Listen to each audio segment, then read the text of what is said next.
Present మనం ఇక్కడ exhibition గ్రౌండ్స్లో ఉన్నాము. సర్దార్ వల్లభాయ్ పటేల్ గారి 150th సెలబ్రేషన్స్ సో జయంతికి ఇక్కడ రాబోతున్నారు. సో మన రైట్ సైడ్ తీసుకుంటే ఈ ప్రాంగణం ఏదైతే మనకు కనిపిస్తుందో ఈ ప్రాంగణం మొత్తము రేపటి రోజు అయితే ఇదంతా రెడీ అయిపోతుంది, ముస్తాబవుతుంది. అండ్ ఏదైతే రేపు పెద్ద పెద్దలు ఇక్కడికి రాబోతున్నారో బీజేపీ నుంచి కావచ్చు, లేకపోతే వివిధ సంఘాల వాళ్ళు కావచ్చు, వీళ్ళందరూ ఇక్కడ రాబోతున్నారు. అండ్ దాంతోపాటు ఎన్నో సాంస్కృతిక కార్యక్రమాలు అండ్ వాళ్ళందరికీ భోజన వ్యవస్థ ఇదంతా ఇక్కడ చేస్తూనే ఉన్నారు.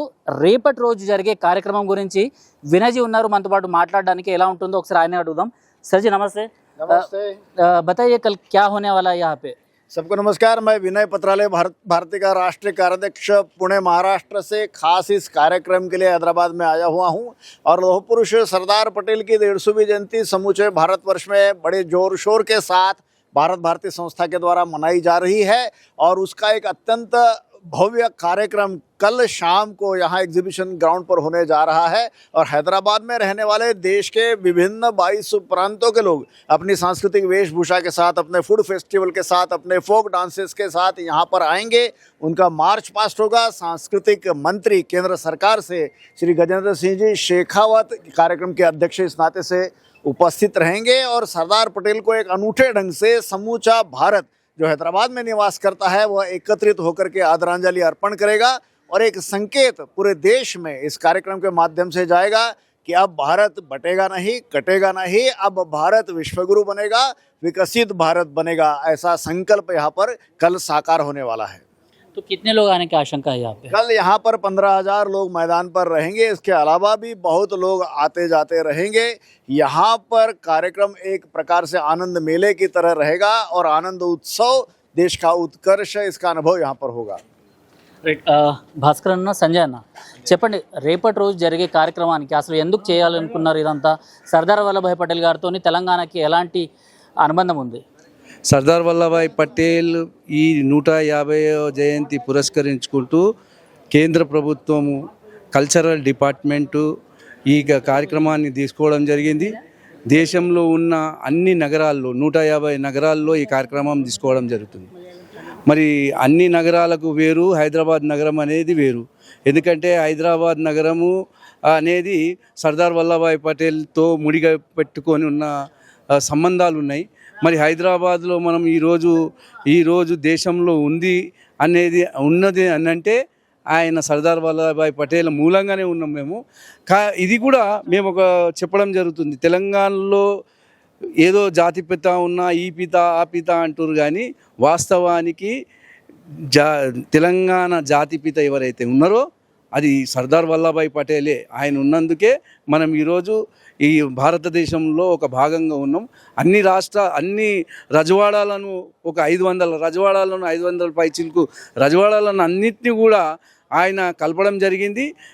అతి కష్టంగా నిజాంని ఒప్పించి ఆయన మెడలు వంచి తీసుకోవడం జరిగింది ఈ ఒక్క సంస్థానమే.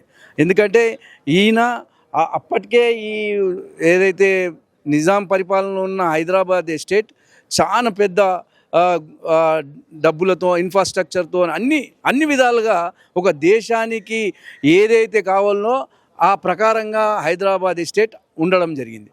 దాన్ని దృష్టిలో పెట్టుకొనే పాకిస్తాన్ నుండి ఏదైతే జిన్నా సపరేట్ అయినప్పుడు ఈ మన మీద యుద్ధం జరిగేటప్పుడు కూడా ఈయన డబ్బులు ఇవ్వడం జరిగింది, బంగారం ఇవ్వడం జరిగింది, ఆర్థిక సాయం చేయడం జరిగింది. అంటే కార్యక్రమానికి ఎవరు వస్తున్నారు? మన కేంద్ర మంత్రివర్యులు మన షేకావత్ గారు, భైరవ్ సింగ్ షేకావత్ గారు గజేంద్ర సింగ్ షేకావత్ గారు వస్తున్నారు. మరి రూపాల గారు రావడం ఉంది, ఇంకా కన్ఫర్మేషన్ దొరకలేదు. కిషన్ రెడ్డి గారు, రామచంద్రరావు గారు, మరి గోవింద్ భాయ్ డోలకియా గారు, మరి జేడి లక్ష్మీనారాయణ గారు, వీరందరూ కూడా రావడం జరుగుతుంది. మరి కొంతమంది విఐపీలు ఎవరైతే ఉన్నారో అతిథులది కూడా ఇన్ఫర్మేషన్ రావాల్సింది. మరి భారీ ఎత్తున ఈరోజు యువత ఈ కార్యక్రమాన్ని చూడడానికి ఎదురు చూస్తుంది. ఇటువంటి కార్యక్రమం ప్రతి యువకునికి ఒక స్ఫూర్తిగా, మరి రాబోయే రోజుల్లో ఇదే స్ఫూర్తితోని మేము పాఠక పుస్తకాల్లో పెట్టాలనే డిమాండ్ చేయడం జరుగుతుంది. రేపు మన గజేంద్ర సింగ్ షేకావత్ గారి నేతృత్వంలో మేము హైదరాబాదులో ఒక పెద్ద ఎత్తున భారీ ఎత్తు అయిన సర్దార్ వల్లభాయ్ పటేల్ని పెట్టాలని మేము ఆ స్టాచ్యూని డిమాండ్గా పెట్టడం జరుగుతుంది. ఎందుకంటే మేము స్మరించి రేపు రాబోయే తరానికి ఆ స్టాచ్యూ చూసినప్పుడల్లా మనకు స్ఫూర్తి రావడము, మనం హైదరాబాద్ మనం ఉండడం అంటే ఈయన మూలంగా ఉన్నామనేది తెలవడానికే మేము ఆ కార్యక్రమాన్ని గుర్తు తీసుకుంటున్నాం. మరి వచ్చిన వారికి మేము వినతి పత్రం ఇవ్వడం జరుగుతుంది. కేంద్ర రాష్ట్ర ప్రభుత్వాల్లో దీనికి ఏదైతే స్టాచ్యూ గురించి అంటామో అది మేము డిమాండ్లో పెడుతున్నాం రేపు రాబోయే రోజుల్లో. అమ్మ మీరు చెప్పండి, రేపటి కార్యక్రమం ఎలా ఉండబోతుంది? నమస్కారం అండి, నా పేరు డాక్టర్ మీనాక్షి పద్మనాభన్. నేను భారత్ భారతికి సౌత్కి ప్రభారి. సౌత్ అంటే తమిళనాడులో వేరే స్టేట్స్ కూడా అన్నీ ఉన్నాయి, అన్ని ప్రాంతాలు, అలాగే ఆంధ్రప్రదేశ్ అండ్ తెలంగాణ అండ్ హైదరాబాద్లో కూడా మొత్తం అన్ని స్టేట్స్కి ఉన్నాను. ఇప్పుడు దీంట్లో ఒక 15 ప్రోగ్రామ్స్ సర్దార్ పటేల్ది చేసేసాము. 150th year of Sardar Patel కాబట్టి దీనికి స్పెషల్ ఒక డ్యాన్స్ చేసాము. ఇందులో విశేషత ఏంటంటే మామూలు పిల్లలు కాకుండా వికలాంగులు అంటే దివ్యాంజన్ని కూడా కలుపుకొని చేస్తున్నాము.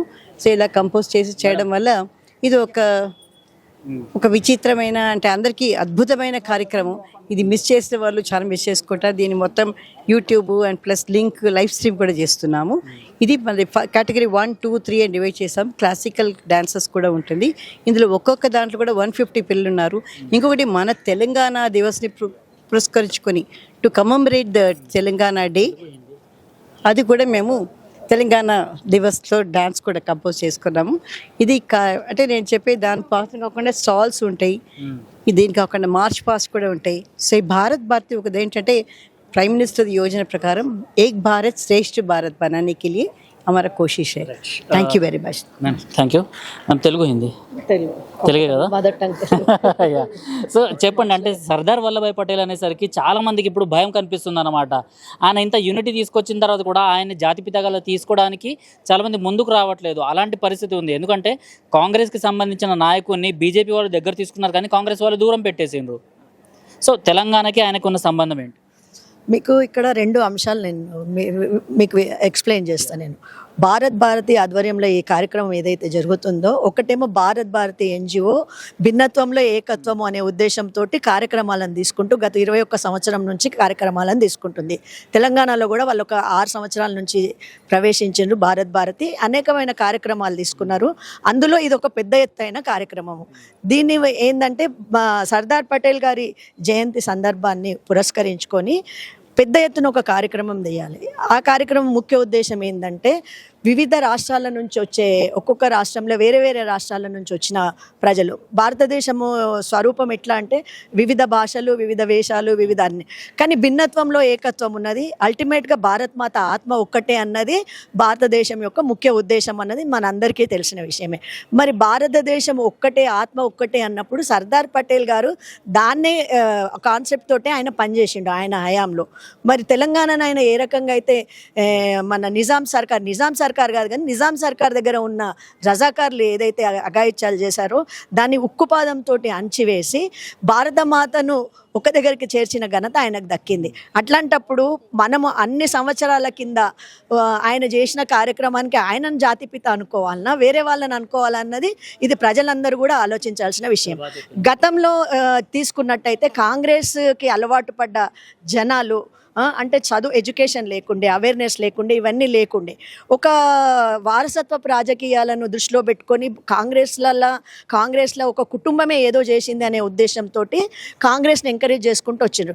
కానీ మారుతున్న సామాజిక, ఆర్థిక, రాజకీయ పరిస్థితులను బట్టి, టెక్నాలజీని బట్టి ఈరోజు మనం చూసినట్టయితే యూత్ ఎక్కువగా ఉన్న మన భారతదేశంలో యూత్కి ఈరోజు ఒక సెల్ ఫోన్ అన్నది మొత్తం ప్రపంచాన్నే చూపిస్తుంది. సో ప్రజలు చదువుకుంటున్నారు, యూత్ చాలా అడ్వాన్స్ అవుతున్నది. సో వాళ్ళు చాలా బాగా క్యాలిక్యులేట్ చేసుకోగలుగుతారు, ఎవరు దేశానికి మంచి చేశారు, ఎవరు దేశానికి మేలు చేసిండ్రు, ఎవరు నష్టం చేసిండ్రు అన్నది వాళ్ళు చాలా చక్కగా, ఒక చిన్న పిల్లగాన్ని అడిగినా మనకు ఎక్స్ప్లెయిన్ చేస్తాడు. నా ఇంత వయసు ఉన్నా కానీ నేను వాడు చెప్తే వాడు చాలా క్లారిటీ ఇస్తాడు. సో అల్టిమేట్గా మనం ఖచ్చితంగా పటేల్ని మనము ఒక పెద్ద జాతిపిత నేతగా తీసుకోవాలి. రేపటి కార్యక్రమంలో ఈ స్టాల్స్ అన్ని ఏర్పాటు చేస్తున్నారు కదా, దేనికోసం మ్యామ్ ఈ స్టాల్స్ అన్ని? మెయిన్ ఈ స్టాల్స్ ముఖ్య ఉద్దేశం ఏంటంటే, మీకు భారత్ గురించి నేను ఇందాకనే చెప్పిన భారతి అదేంటంటే భిన్నత్వంలో ఏకత్వం. సో ఈ స్టాల్స్లో మీకు అన్ని స్టేట్స్ యొక్క ఫుడ్ మీకు అవైలబుల్ ఉంటుంది. బెంగాలీ ఫుడ్ కానివ్వండి, ఆంధ్ర ఫుడ్ కానివ్వండి, ఒరిస్సాలో ఏముంటుంది తినడానికి, మన వివిధ ప్రాంతాలలో ఫుడ్ వివిధ రకాలుగా ఉంటుంది కదా.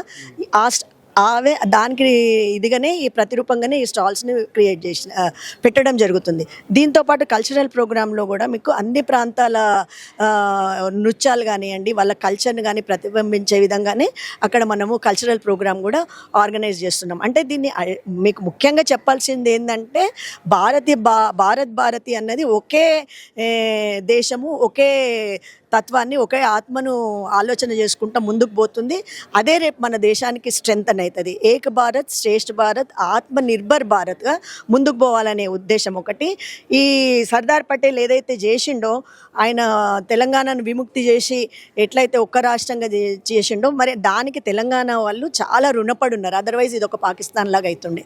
సో మన అందులోకి పోకుండా ఇంత విముక్తి చేసి స్వేచ్ఛా వాయులు తీసుకునే 5 గంటల నుంచి మా కల్చరల్ కార్యక్రమాలు స్టార్ట్ అవుతాయి.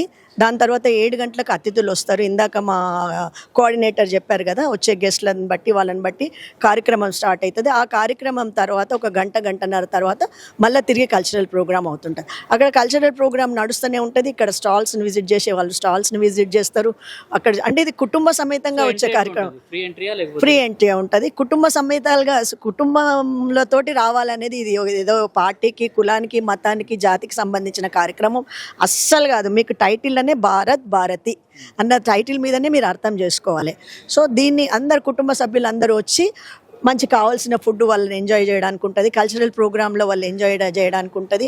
అదే రకంగా మరి ఈయన సర్దార్ పటేల్ యొక్క గొప్పతనాన్ని గురించి చెప్పడము, వినడము ఇప్పుడున్న యూత్కి ఇంకా కొంచెం ఇన్స్పిరేషన్ వస్తుంది. తప్పకుండా ఈ కార్యక్రమానికి మీ ద్వారా మేము వేడుకునేది ఏంటంటే, అప్పీల్ చేసుకునేది ఏంటంటే, పెద్ద ఎత్తున వచ్చి మరి పటేల్ గారికి మనం నివాళులు అర్పించుకోవడం మన కనీస ధర్మము ఇప్పుడున్న యూత్ది.